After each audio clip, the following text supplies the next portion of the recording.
Hey guys, welcome back to Michelle Crochet. It is day 4 of Stitchmas, and today we're going to talk about gifts for crocheters. So let's get into it.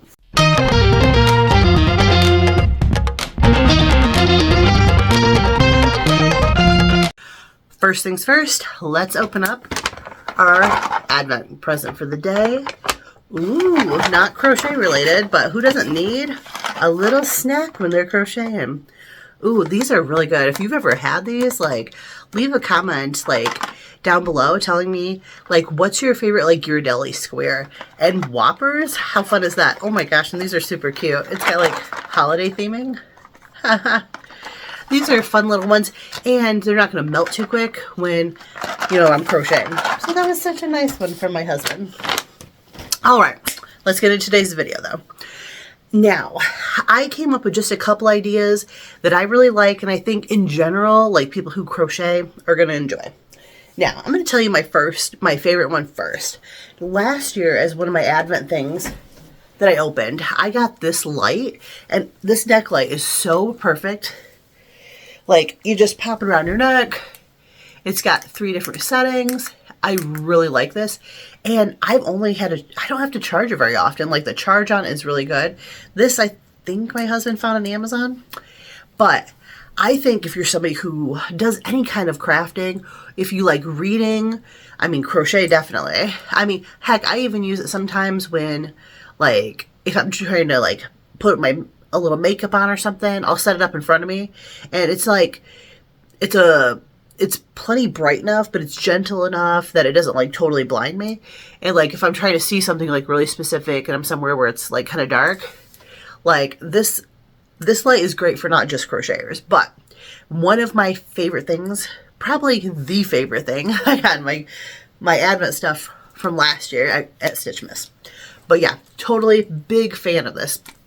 Let me show you. This is the brand of the one I've got. If you can see that okay.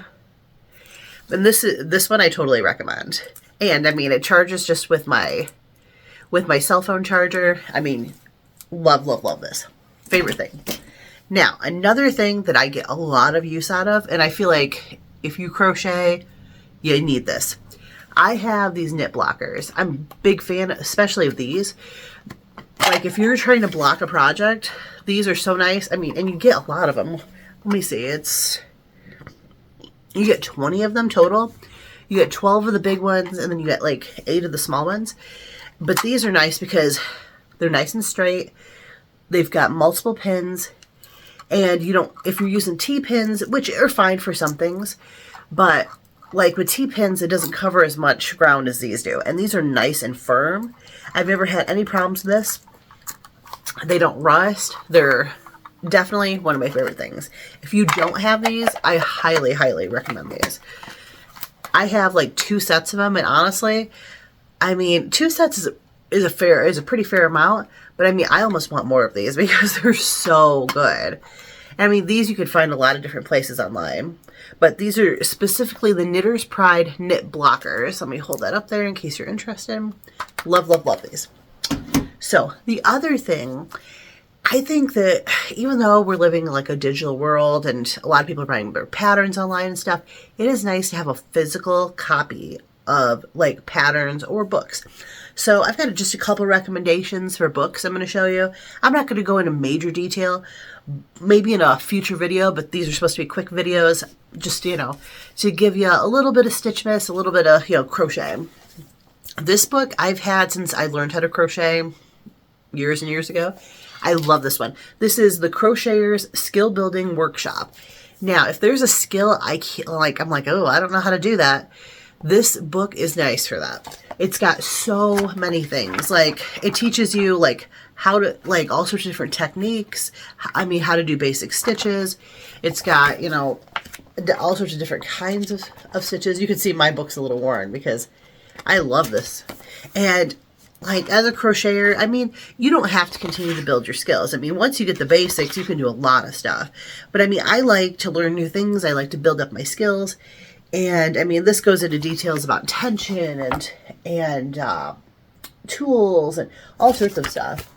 I really like this book. I got this at Joann Fabrics years and years ago. Like I said, when I first learned to crochet, and it's been such a godsend over the years. All right, so this book by Mikey from the Crochet Crowd, which we all know, I love Mikey. I credit him with like teaching me how to crochet from the standpoint that like I couldn't figure it out on my own, and it took me so long to connect with somebody that I actually understood what they were trying to tell me on how to crochet. This is a unique kind of crochet book too. This isn't just like a bunch of patterns. There's like stories and like in here that just kind of give you like insight into Mikey and who he is, and you know how he became a crocheter.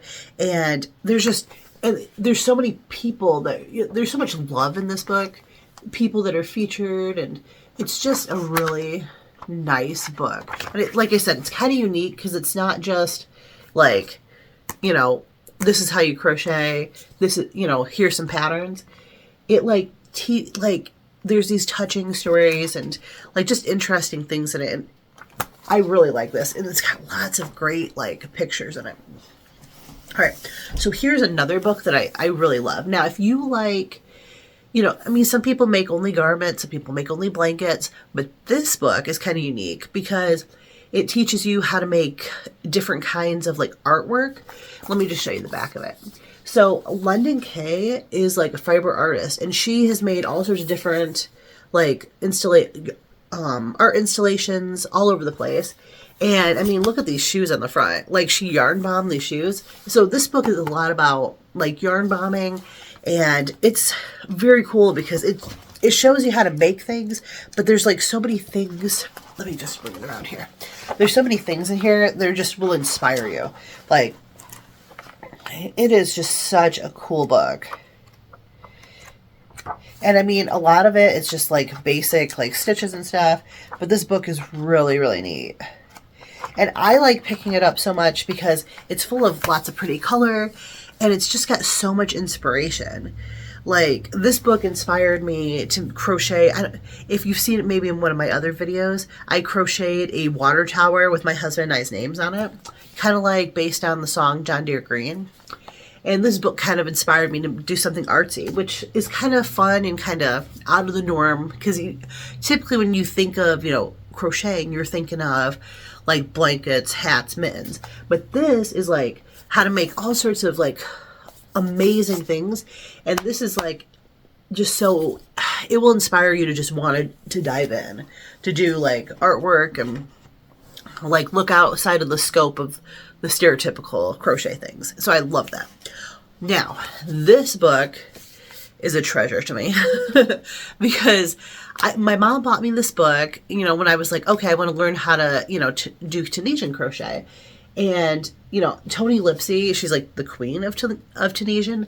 And so, like, I wanted to get my hands in her book. So my mom bought me the book, and then it just so happened that Toni was about an hour away doing a book signing. So I brought my little book with me, and this one is autographed. Actually, I'm going to insert a picture right here of me when I got my book autographed. This, like, is a treasure to me. Like, because not only, you know, is it an amazing book, but I have this nice story about how I got to meet Toni, and she is every bit as delightful as you would think in person.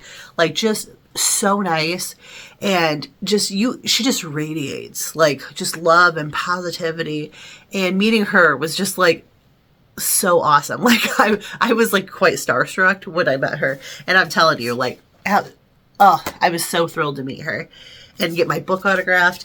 And let me say, though, it's also a great book. Like, if you're wanting to learn Tunisian, there is so much information in here. Like, she really breaks everything down. Like, I mean, I would suggest buying the book before you even, like, buy hooks. Because in the book, she tells you all sorts of things about, like, tools and how to hold your yarn. And the book is beautiful. It's just absolutely, all the pictures are beautiful. All the projects are beautiful. I mean, if you could just take this in, it is a very well put together book. And this, like I said, is a treasure to me. So, I'm not going to keep you any longer. I'm so glad that you took the time to tune in. I hope that your Christmas season or whatever you're celebrating is going wonderfully. And until next time, take care.